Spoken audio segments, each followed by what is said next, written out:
Donc là, je sais pas si on voit, là, je sais pas si tu la vois en grand. Ouais, si, c'est super. Ok. Et je commence. Bah ouais, tu peux commencer. Donc moi, je coupe ma caméra, mais je te laisse en gros, bon, grosso modo, jusqu'à maximum 45. Tu vois, il est 15. Tu peux aller jusqu'à... Ok, je pense que j'aurais fini un peu avant, mais D'accord. Après, on laisse, je sais pas s'il y a des personnes qui ont des questions ou autres. Dans tous les cas, je t'arrêterai du coup à 45. ça marche. Très bien, et ben c'est à Allez, c'est parti. Bah, bonjour à tous. Du coup, je vais présenter le sujet de ma thèse qui porte sur la représentation sémantique et modulaire des modèles de culture dans le cadre du TITAG. Donc moi je travaille sur des modèles de simulation. Donc les modèles de simulation, ce sont des outils qui permettent d'analyser et prédire le développement de plantes. Mais de manière générale, ce sont des modèles qui permettent de jouer sur différents niveaux suivant le système. Et donc moi en l'occurrence, je travaille au niveau crop, donc au niveau de la culture. Et, euh, et donc, les modèles de culture, globalement, sont hiérarchisés, structurés par ce qu'on appelle des composants. Un composant, en fait, représente en fait un processus biologique ou un processus physique. Donc là, par exemple, on a une illustration d'un modèle assez populaire qui s'appelle Styx, qui est fait en France, qui est globalement séparé sur différents processus comme l'évaporation du sol, la phénologie, la fertilisation en azote du sol, etc. Et donc ces modèles de culture sont de plus en plus utilisés. Donc par exemple sur le projet AGMIP, Agricultural Model Improvement and Exchange of Processes, il y a plus de 40 modèles uniquement sur le blé qui sont utilisés. Donc on a vraiment un nombre exponentiel de modèles qui sont développés et utilisés. Et donc ce nombre va créer de l'intérêt sur un point particulier qui va être la réutilisation de modèles et donc la réutilisation de composants avec différents points clés. En l'occurrence, donc là je les ai notés, il y a la comparaison de modèles, et puis réduire de manière générale le travail d'implémentation de ces différents modèles. Mais la réutilisation de modèles, c'est pas un problème facile. Et on a différents points bloquants, notamment par exemple le fait que les différents modèles ont des langages de programmation différents. Et de manière générale, on va avoir des architectures en termes de modèles qui vont être plus ou moins flexibles. Quelques solutions ont déjà été proposées dans la littérature. On peut citer par exemple ce qu'on appelle la composition sémantique. Donc, je ne vais pas rentrer dans le détail, mais c'est le fait de pouvoir sélectionner les différents composants et de pouvoir justement pouvoir jouer avec. On a des stratégies qu'on appelle génériques, comme par exemple Bioma qui travaille justement sur rendre ces composants les plus similaires possibles en termes d'architecture. Et puis, il y a l'outil Crop2ML qui permet d'être en fait une sorte de lien entre différents modèles, justement. Et donc, Crop2ML, c'est notamment une partie de ma thèse et que je vais expliciter plus tard. Donc, là-dessus, un des plus gros points bloquants sur cette réutilisation de modèles, c'est le manque de flexibilité dans les architectures et dans les structures de ces différents modèles. Donc, je vais essayer de montrer quelques exemples. Par exemple, le modèle 17 qui a été créé où il y a un groupe de travail aux États-Unis, qui est un des plus populaires modèles de culture, va fonctionner sous ce principe-là. Donc on a toujours cette idée de composants décomposés en processus biophysiques. Donc par exemple, le DISAT, sa manière de fonctionner, ça va être réparti dans des grandes catégories avec les processus qui concernent la météorologie, ce qui va concerner vraiment les processus plantes ou les processus sol, qui ensuite sont redécoupés en différents processus plus fins. Donc, par exemple, pour le sol, on va avoir tout ce qui va toucher au flux d'eau ou tout ce qui va toucher au flux d'azote. On en a donc le Styx, par exemple, que j'avais montré juste avant, où là, en termes d'architecture, on va plutôt être sur un code, en fait, où il va y avoir différentes options Et suivant les différents formalismes ou équations qu'on souhaite utiliser dans son modèle de culture, on va en fait avoir un fichier qui permet de sélectionner ces différentes options et qui peut créer une sorte d'arborescence en fait dans le modèle.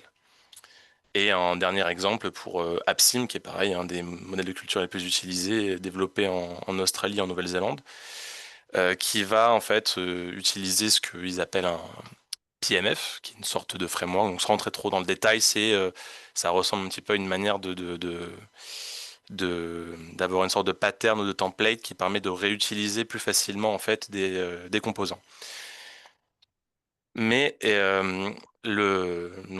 donc tout ça montre qu'on a il y a une variation, une très grande variation dans les architectures en termes vraiment de syntaxe au niveau des modèles de culture, ce qui rend l'échange et la réutilisation de modèles assez difficile. Euh, Ensuite, pour parler de Crop2ML, donc comme je l'ai montré juste avant, Crop2ML est un outil qui permet notamment de faire une sorte de pont entre ces différents modèles. Et Crop2ML, c'est donc un framework qui permet d'écrire des composants de modèles. Bon, il fait deux choses, mais la première chose qu'il fait, c'est d'écrire des composants de modèles de manière uniforme. L'idée ici, c'est que Crop2ML permet en fait de définir ce qui va être appelé dans le framework un modèle unitaire et qui globalement va représenter un modèle, donc un processus biophysique, par différentes choses. La première, ça va être une description, donc euh, sa définition pardon, en termes de processus biophysique. Donc par exemple, quand on parle d'évaporation du sol, à quoi ça correspond exactement. On va avoir toutes ces entrées et ces sorties. Donc quand je parle d'entrée et de sortie, je parle de variables. Donc je vais te montrer un exemple là, juste après. Et il y a aussi un deuxième niveau d'abstraction qui s'appelle modèle composition, qui permet justement de faire composer différents modèles unitaires, puisqu'en fait un modèle peut avoir différents niveaux qui interagissent entre eux. Donc par exemple, juste pour donner un exemple, donc là c'est peut-être pas très fluide, je sais pas si ça se voit très bien, mais voilà à quoi ressemble globalement un composant Crop2ML et donc là j'ai pris un exemple, c'était pour un composant de température du sol. Donc j'ai choisi cet exemple parce qu'il est relativement simple à comprendre. Globalement, pour calculer la température du sol, euh, très simplement, ce qu'on va prendre, ça va être la température de l'air, voir s'il y a beaucoup d'évaporation d'eau dans le sol, etc. Et donc ce que je vais appeler variable d'entrée, ça va être donc la température de l'air du jour donné, la quantité d'eau du jour donné, etc. Et en sortie, ça va être donc la température du sol. Et ça, globalement, ça représente vraiment la manière de définir ce qu'est un composant au sens de Crop2ML. La deuxième chose que permet de faire le framework, c'est pour vraiment avoir cette idée de pont entre les modèles. Euh, Comme je l'ai indiqué tout à l'heure, il y a un point bloquant qui est le fait que les langages de programmation peuvent être différents. Par exemple, Stix est un modèle qui est fait en Fortran, on a AppSim qui est fait en C Sharp, et donc il y a un travail de traduire en fait euh, un langage de programmation vers un autre, et Crop2ML permet de faire ça. Du coup, il a donc vraiment deux aspects. Le premier, c'est de traduire automatiquement un composant d'un langage vers un autre, et ensuite d'avoir cette particularité de définir de manière abstraite les composants et qui permet de plus facilement les échanger entre différentes plateformes. Mais malgré tout, on a quand même, même si Crop2ML permet de répondre à certaines problématiques, il ne répond pas à toutes les problématiques. Par exemple, si on prend la question du modèle unitaire et la manière dont il le représente, donc comme j'ai dit, on a des entrées et des sorties pour chaque composant et qui sont donc des variables, mais ces variables peuvent avoir des noms différents, peuvent avoir des unités différentes ou avoir des définitions légèrement différentes. Par exemple, si on reprend l'exemple de la température du sol, on peut très bien avoir un modèle, prenons Stix, qui va avoir son composant température du sol et qui va prendre en entrée une variable qui va appeler TR, par exemple, qui représente la température de l'air. Mais dans le modèle d'ISAT, on va avoir la variable qui représente la température de l'air qui aura un nom différent, ou alors une unité différente. On peut avoir des températures en Kelvin, en degrés Celsius. Et donc toutes ces différences rendent l'échange compliqué. Et on a aussi deux autres points qui rendent cette réutilisation pas si évidente, notamment le fait que tout ce qui touche à ces métadonnées, donc les noms, les unités, la définition, etc., c'est pas nécessairement évident et facile de pouvoir y accéder, puisque en fait on va le voir, les composants donc sont en fait des bouts de code, et ces bouts de code sont pas toujours bien commentés, ils sont pas toujours exactement représentatifs de la documentation, etc. Donc on a vraiment des points compliqués à soulever à ce niveau-là. Sans parler du fait que des fois certaines données peuvent tout simplement être manquantes. On peut très bien ne pas avoir l'unité clairement explicitée dans un composant. Et donc tout ça pose une des questions principales, enfin même la question principale de ma thèse, qui est comment faciliter cette réutilisation et cet échange de composants entre différents modèles de culture. Et donc de cette question-là, en fait, découle une question qui a plutôt porté sur mon premier chapitre, mon premier axe de recherche, où je me pose la question de est-ce qu'un composant, donc est-ce un bout de code qui représente un processus biophysique, a suffisamment d'informations sémantiques, donc en fait assez d'informations de métadonnées pour ensuite être réutilisées dans différents modèles. Donc pour ça, la méthode sur laquelle moi je travaille, c'est de trouver un moyen donc de passer du code source à un composant CropToAML. Et donc pour ça, au milieu, ce que je fais, c'est ce qui s'appelle de l'interopérabilité, c'est-à-dire travailler sur des stratégies où je peux faire en sorte qu'un composant puisse communiquer avec d'autres composants. Et donc pour ça, il y a deux grands points. Et le premier que je vais essayer de présenter là, c'est euh, comment est-ce que je peux extraire de l'information sémantique, donc de l'information qui a du sens, depuis directement un code source. Et donc l'idée, c'est d'utiliser l'intelligence artificielle pour faire ce travail-là. Donc, pour un peu plus expliciter, j'utilise des LLM. Donc LLM, c'est pour Large Language Models, et globalement, c'est ChatGPT. L'idée, c'est que ces modèles-là permettent en fait de lire du code source et notamment ont aussi des capacités de compréhension du langage naturel, mais aussi du code source, qui me permet d'utiliser en fait ces capacités pour extraire de l'information de manière automatique. Donc pour ça, l'idée, c'est de prendre un code source, d'appliquer un prompt. Donc un prompt, c'est en fait la suite d'instructions qu'on va donner au modèle. Et l'idée, c'est d'en sortir les informations prépondérantes et dont j'ai vraiment besoin pour la réutilisation. Donc en l'occurrence, ça va être euh, le nom du processus du composant, donc en fait qui correspond à une fonction, et ainsi que les noms et descriptions des entrées et des sorties de ces composants. Donc encore une fois, c'est peut-être pas avoir peur, il y a beaucoup de texte, mais globalement, ce que j'essaie de montrer, c'est qu'à gauche, on a un fichier de code source. Donc c'est vraiment ce qu'on a en fait dans les ordinateurs et qui permet justement de représenter un composant. Donc là, par exemple, c'est un exemple de température du sol du modèle Simplace, qui est un modèle fait en Java en Allemagne, qui représente donc un composant de température du sol. Et donc l'idée, c'est de prendre ce bout de code-là, où il va y avoir énormément d'informations, de le passer à un modèle d'intelligence artificielle, donc de LLM, avec un prompt bien spécifique, de formater en fait toute la réponse que je vais avoir, afin d'avoir de manière semi-automatique le composant crop2ml tel qu'il est défini ici. Donc l'idée, c'est mon premier point. Et donc le deuxième point qui me permet justement de travailler sur l'interopérabilité, c'est d'avoir une méthode qui me permet justement d'aligner les variables, donc les entrées et les sorties, sur une représentation partagée. Donc là, juste un petit point sur ce que je vais utiliser. Ce que je vais utiliser, ça va être de la notation sémantique. Donc juste pour la définition, la notation sémantique, c'est le processus qui permet de rattacher un élément à une représentation. Donc par exemple, ici, je donne deux exemples. À gauche, on a un schéma d'un modèle, du modèle Simplace justement. Et à droite, on a une représentation de modèles qui étaient travaillés dans la littérature par une de mes encadrantes, Myriam Adam.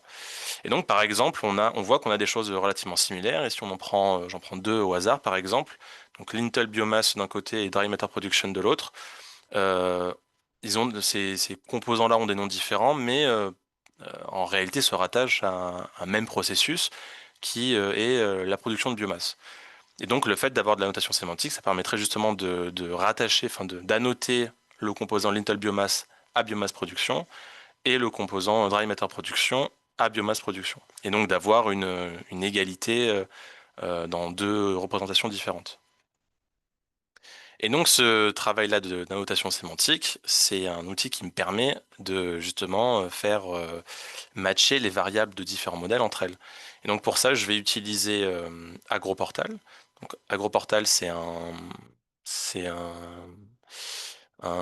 entrepôt d'ontologie, de dictionnaires, etc., spécialisé dans l'agronomie et qui contient notamment un outil qui s'appelle l'annotator, qui permet justement de faire de l'annotation sémantique sur du langage naturel.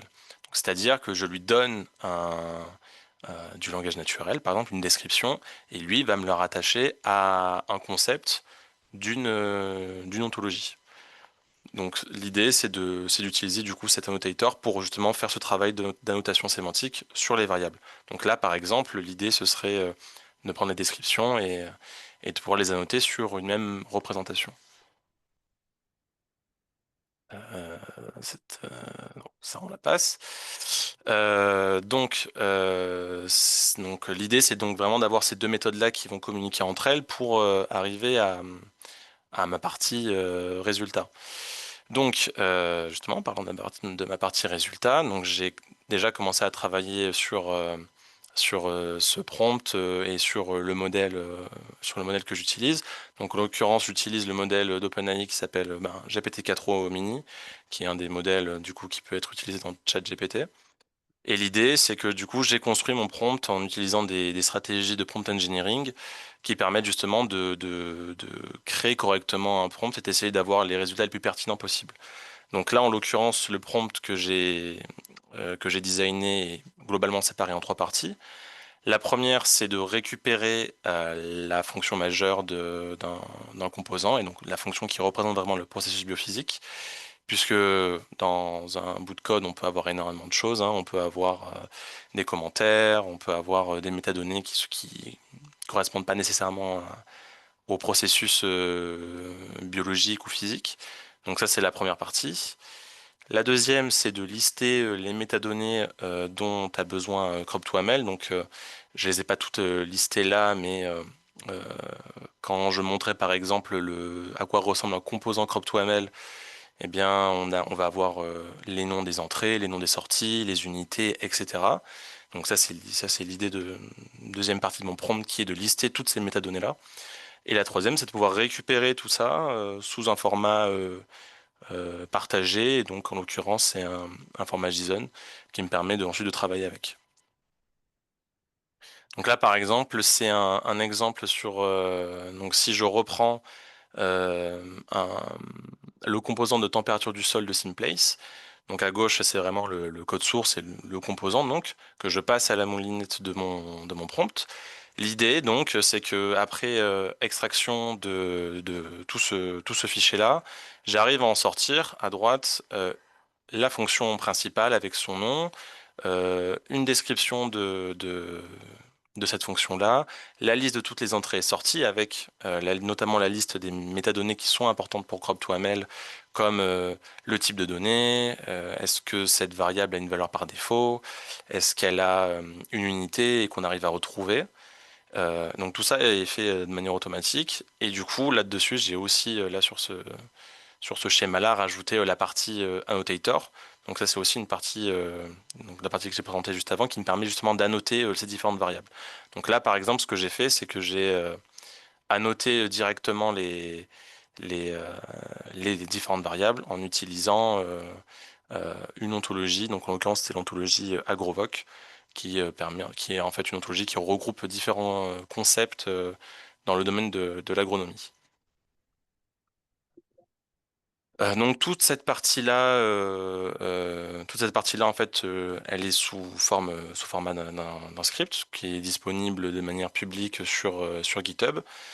Et donc globalement, ce script-là, donc là c'est plutôt une sorte de synthèse de l'exemple juste avant, qui me permet en fait de reconnaître en fait le langage de programmation qui est utilisé dans le code que je donne à mon script.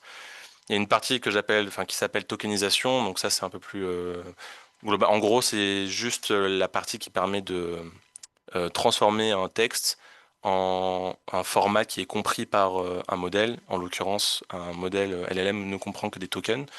Et en deux mots, un token, c'est une partie d'un mot. Donc c'est vraiment une partie qui permet juste de le rendre compatible au modèle. Et ensuite, j'utilise des API, donc les API qui me permettent en fait de communiquer avec les différents systèmes fournis. Donc par exemple avec OpenAI, je peux envoyer mon prompt et mon fichier directement depuis mon script, et donc de rendre ça de manière automatique.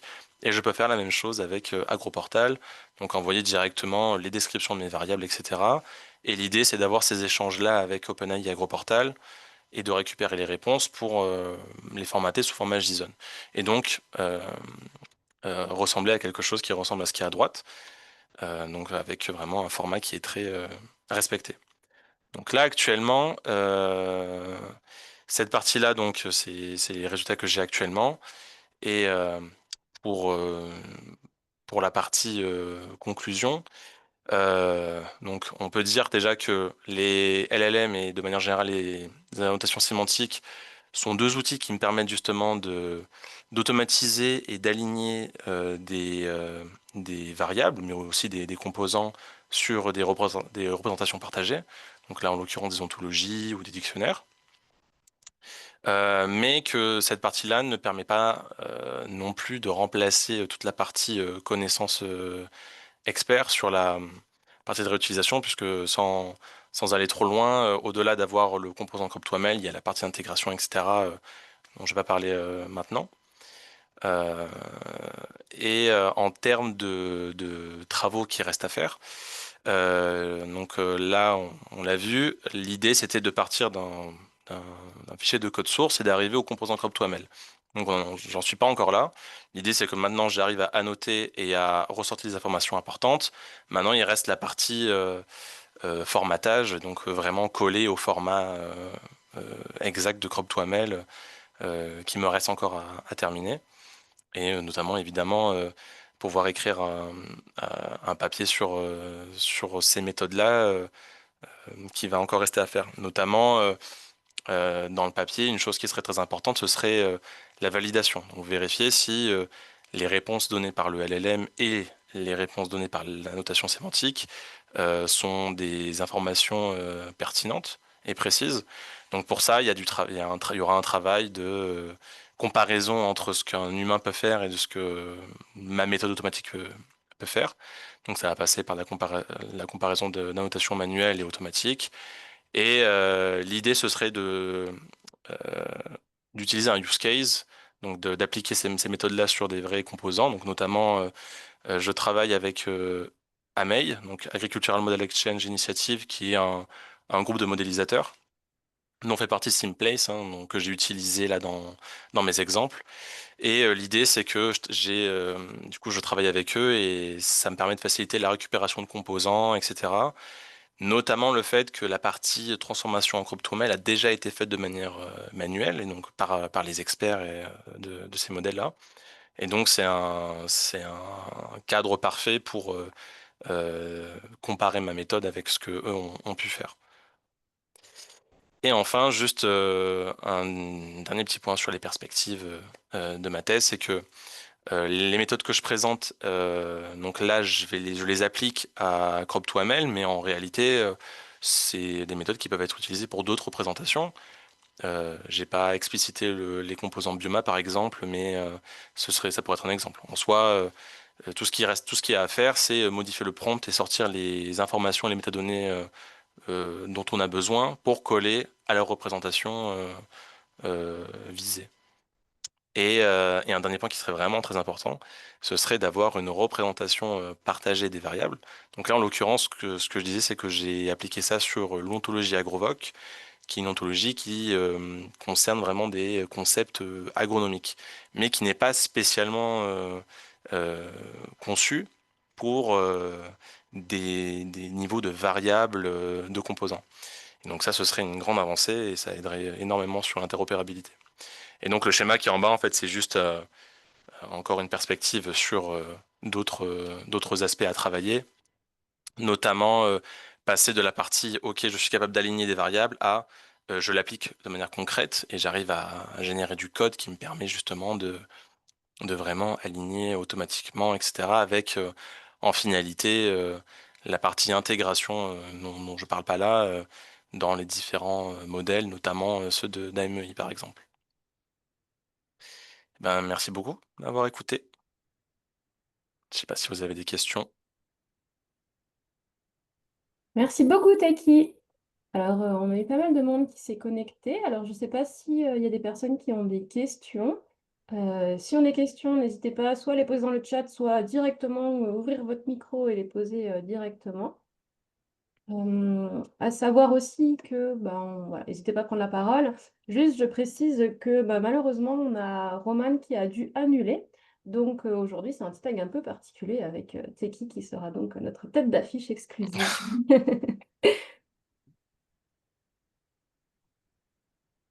En tout cas, merci beaucoup. C'était très clair. Moi qui suis pas trop dans ce domaine-là. Merci. J'ai essayé de vulgariser Ah, un petit peu. Je, hop, Ah vous oui. m'entendez? Bonjour, bonjour Teki, bonjour tout le monde. Juste, je suis content de m'être connecté pour voir une application. Pour le moment où tu prononçais le mot agroportal, j'ai dit. Ouais. Donc, on ne se connaît pas spécifiquement, mais j'aurais entendu parler de ton travail. C'est juste pour dire qu'effectivement, on a quelques retours d'expérience de gens qui ont utilisé un peu l'annotator pour, euh, pour annoter et normaliser après avec des termes d'ontologie.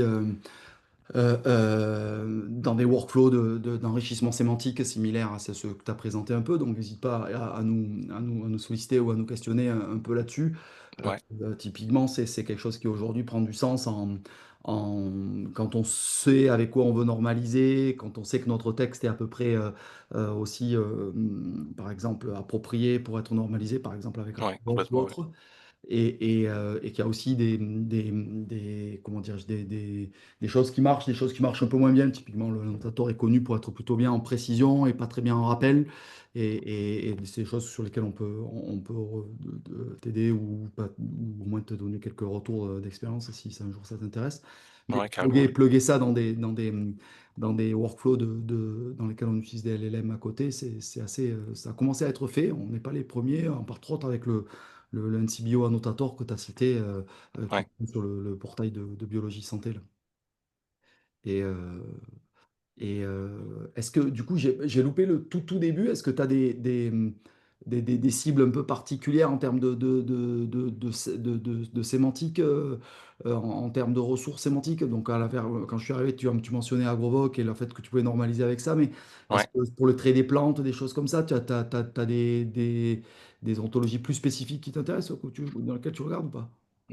J'en ai regardé plusieurs. En réalité, enfin, ce que je disais justement dans la perspective, c'est que vraiment sur la partie vraiment variable, donc on va dire un niveau qui est relativement fin et qui est pas toujours, c'est pas toujours forcément cohérent d'utiliser des ontologies là-dessus, puisque des fois on a des variables qui représentent pas vraiment une réalité biologique ou pas forcément un trait de plante, etc.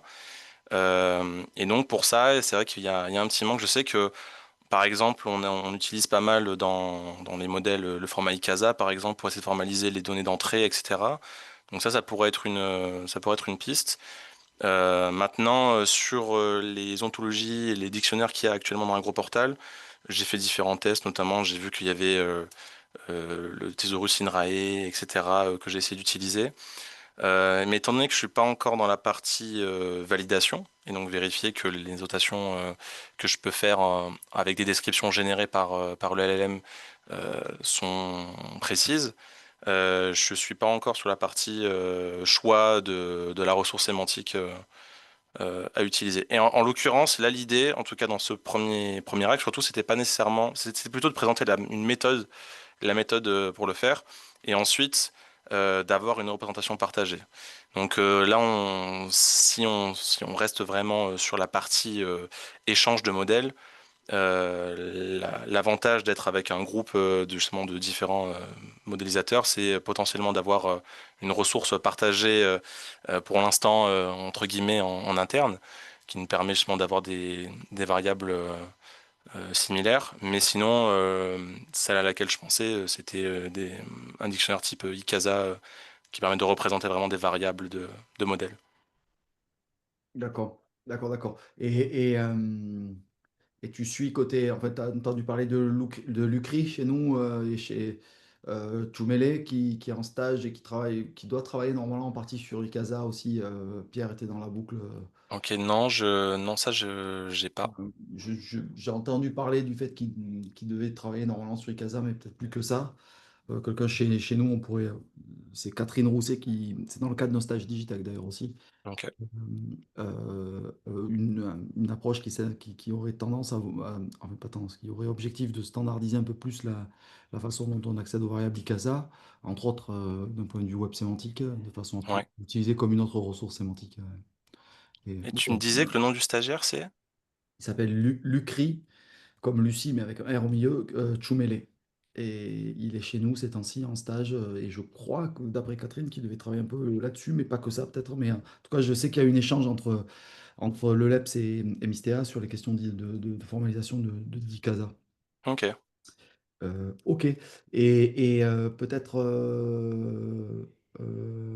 last but not least, à quoi je pensais tout en y pensant là. Non, pas plus. Ok.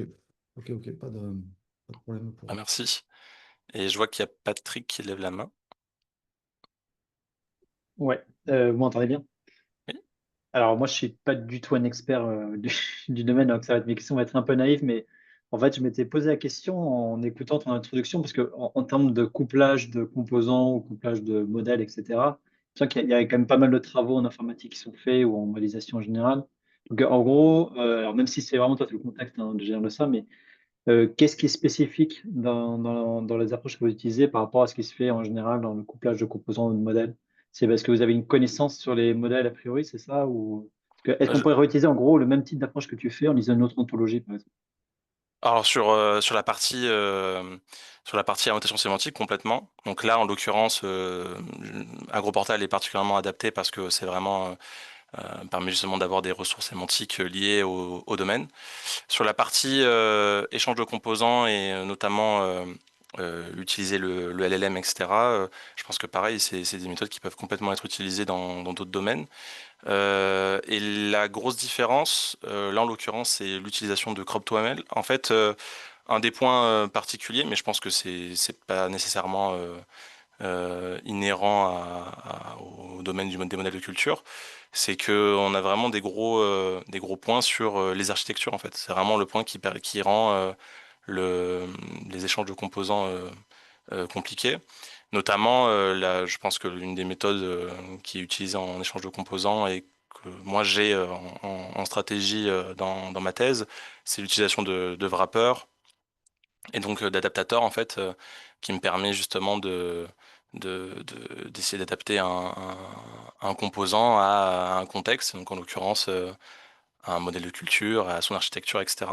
Et le gros avantage en fait de Crop2ML, c'est qu'il est déjà fait pour coller justement aux architectures des plateformes qui font partie de ce groupe-là. D'accord. Et moi, comme c'est à moi qui d'autres personnes qui posent des questions, mais juste une question où je suis pas sûr de savoir, mais peut-être que là j'ai mal compris. C'est comment tu fais pour extraire si tu fais une relation dans un modèle et dans un autre, par exemple, entre deux notions qui peuvent être deux verbes qui peuvent avoir des noms différents. Comment tu fais pour faire pour être sûr d'une entre les deux, en particulier en termes d'unité, savoir que c'est cohérent dans les modes de modèle? Même si ça peut représenter les mêmes types de choses, mais peut-être que ça va être représenté différemment dans les deux modèles et que ça va pas être, tu peux pas directement couper comme ça les deux modèles. Alors bien sûr, alors là, ça c'est un point c'est un point important. Sur comment est-ce que je peux m'en assurer, en fait, l'idée, c'est que dans la partie évaluation, il va justement y avoir, en gros, tout le travail sur, là, j'ai pris des exemples de composants de température du sol, tout le travail là d'échange des composants entre les différentes plateformes, c'est un travail qui a déjà été fait, mais de manière manuelle. Et donc, en fait, on a vraiment des informations très précises sur ce que représentent toutes les variables, leurs unités exactes, leurs définitions. En soi, toutes ces ressources-là, je les ai. Et l'idée, c'est de voir à quel point, mais c'est en gros, c'est un processus qui a pris beaucoup de temps et qui prend encore beaucoup de temps, et notamment la partie justement, et c'est le point, c'est même le point bloquant, c'est comment est-ce qu'on sait qu'une variable correspond à une autre variable dans un autre domaine? Parce qu'on a des unités différentes, des définitions différentes. Donc ce travail-là a déjà été fait de manière du coup qualitative par les experts des différents modèles, avec des groupes de workshop, etc. Donc on va dire que j'ai déjà une base sur laquelle m'appuyer et sur laquelle justement je peux avoir cette comparaison entre la méthode que je vais faire et ce qui va être fait. Et du coup, l'idée, bien sûr, dans le chapitre, ça va être d'étudier la précision, le recall, etc. de la génération d'informations du LLM. Est-ce que, OK, il me sort une unité? Est-ce que c'est la bonne? Est-ce que c'est pas une hallucination là, du LLM, etc. Donc ça, c'est des choses qui vont être prises en compte pour essayer de mesurer la précision euh, du, euh, de la méthode. Ok. Alors, petite dernière question sur le LLM. Est-ce que tu as fait du fine-tuning ou ça pas besoin? Alors non, je l'ai pas fait. J'y ai réfléchi. En fait, j'étais parti sur différentes stratégies. Et effectivement, la partie de fine-tuning sur notamment des ressources sémantiques ou ne serait-ce que sur les architectures, c'est des choses que j'ai complètement en tête, mais c'est pas des choses que j'ai faites. J'ai décidé de prendre le parti de, de, de pouvoir utiliser un modèle sans fine-tuning et pour avoir une méthode, on va dire, la plus universelle possible, on va dire, sans avoir vraiment quelque chose qui soit spécifique au domaine ou alors même aux implémentations, enfin aux architectures que je vais utiliser. Ouais, ou plutôt au corpus aussi de données que tu vas utiliser pour le fine-tuning. Ok, bah merci beaucoup. Voilà. Eh bien, merci à tous. Ah, j'ai une question, j'arrive pas à lever la main. Peut-être que je suis sur le Firefox, donc je peux poser la question. Ouais. Sûr. J'ai à peu près la même question que Patrick parce que j'ai raté un peu le début. Donc, du coup, en fait, l'objectif de travail, c'est l'interopérabilité entre les différentes programmations au niveau de végétaux, c'est ça? Au niveau 2? Végétal, agriculture. Ah oui, oui. On est vraiment sur des modèles de culture, donc des modèles qui représentent ouais, les systèmes au niveau de la culture, oui. Parce qu'en fait, la question ce que je voudrais poser, c'est tu as essayé de sortir le sémantique dans le programme directement. Exactement, oui. Pourquoi pas dans leur documentation? Alors Pourquoi pas dans leur base de données? Pourquoi dans leur programme? alors il y a alors pour la documentation, notamment une des choses qu'on voit par exemple, c'est que l'implémentation des composants ou de manière générale même des modèles colle pas toujours aux documentations. Donc parfois on a des documentations qui effectivement vont être riches en sémantique. Hop, j'arrête juste, tac. Qui vont être riches en sémantique, mais qui est pas toujours qui a pas toujours collé à l'implémentation. Et du coup, l'idée là dans ce chapitre, notamment, c'est vraiment d'être le plus euh, applicatif possible, dans le sens où si j'utilise les ressources documentation, parce que notamment c'est une chose que j'essaie de travailler, au-delà même de la documentation, j'ai essayé d'agréger de la littérature, par exemple, ce genre de choses pour, notamment, on parlait de fine-tuning tout à l'heure, il y a différentes choses sur lesquelles j'ai pu réfléchir. Là, l'idée, c'était vraiment de dire, OK, on a le moins d'informations possible. Donc là, on a vraiment la base qui est l'implémentation et qui est vraiment la chose qu'on souhaite échanger. Et au-delà de ça, c'est globalement ce qui a été utilisé dans le travail manuel justement d'échange de composants.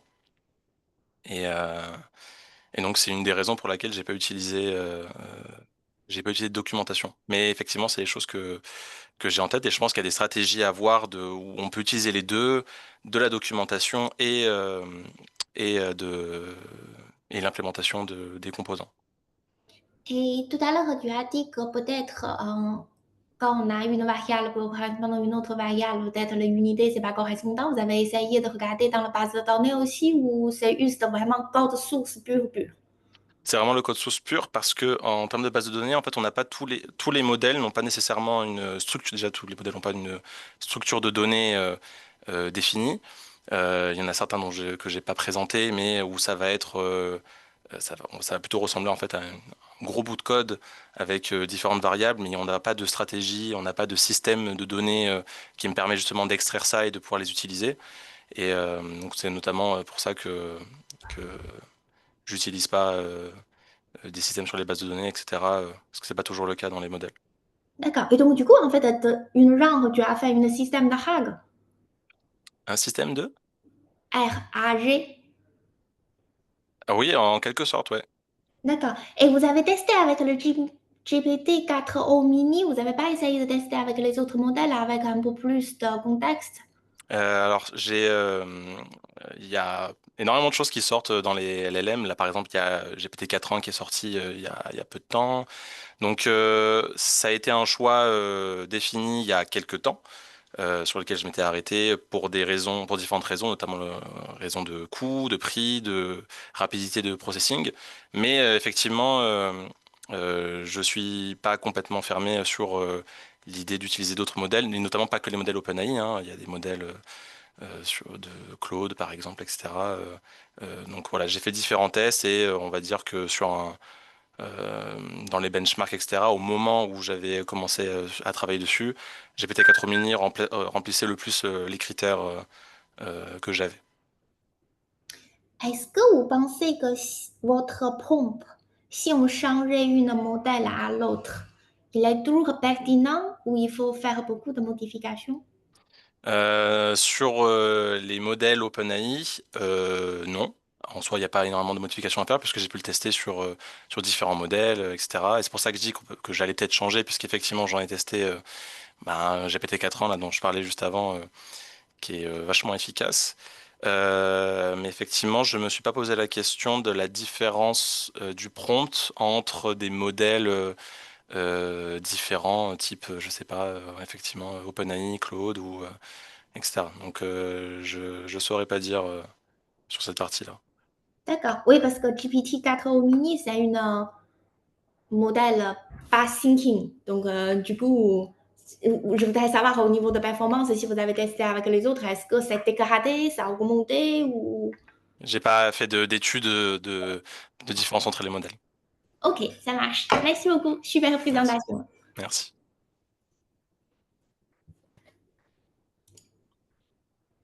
Bien, merci à tous, merci Taki, merci pour vos questions, merci pour votre présence. Ah, merci beaucoup pour les questions. Et donc, du coup, bah, c'est le dernier T-Tag avant juillet-août, donc on va dire de l'année 2024-2025. Donc, merci à tous. Bien sûr, tous les T-Tags sont en rediffusion sur le site internet de Digitag, donc n'hésitez pas à y aller. Merci beaucoup à tous et puis bonne fin de journée. À bientôt. Merci, Elodie. Merci, au À revoir. plus. Bye bye à tous. Au revoir.